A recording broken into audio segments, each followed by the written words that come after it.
Once you've obtained the server media from Infolytic, you can go ahead and download those files and copy the server MSI to the server that will host the MetaMiner service.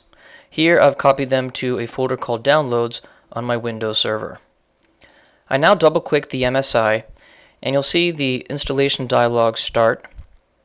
And when it does, it'll present us with a wizard that we simply click through to the end and complete the installation. Now in this dialog here, you can see that it's allowing me to change the location where I wish to install the server components. In most cases, systems usually have a application drive where applications are designated to be installed at that target. So here I change from C to E, I click Next, and now it's going to complete the installation. Once that finishes, we'll go ahead and click Finish. And once we do that, it's going to now give us a chance to perform an initial configuration of MetaMiner. So the first thing we see is the Server Administration UI. It's telling us to add a CMS server to the configuration. So if you have no other configurations that exist, this will automatically appear. In the display name, I'm going to type a human readable name that I might use commonly amongst the organization to denote a particular CMS. So let's type my dev xi3 server. And here we're going to actually type the name of the CMS itself that you use to connect to. Now do note that this is not a clustered name, so you should use one of your designated CMS names for this environment. In my case, it's vpdev32, and if you have a specific non-standard port, meaning it's not 6400, you should put a colon with 6455 here. In my case, it is 6400, so I don't type in anything else after here. BI Web Server is a text field that allows us to indicate the open document URL used for my web server.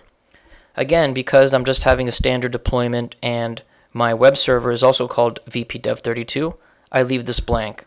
But if you're using a reverse DNS or DNS aliasing, you might have something that looks like http://organization.bi/. So you would type that instead. Now we type in the credentials for an enterprise administrator account or someone with administrator privileges.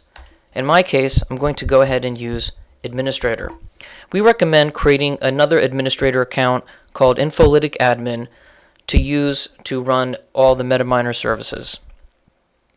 Now, I'm going to configure the audit database that is associated with this environment. You'll notice here that it's already checked. If I uncheck it, it'll tell us that it's highly recommended to enable it, otherwise we lose some very critical information around user history, metadata, utilization, and system utilization. So it's strongly encouraged to keep this enabled and indicate your auditing database. So I type that here, and once it's configured and all my entries are complete, I click OK. Clicking OK validates the connections to both my CMS and my audit database. So now we can see that everything is ready to go. The status is enabled. And in the MetaMiner database configuration, we leave this using the default standard, the default entries for now.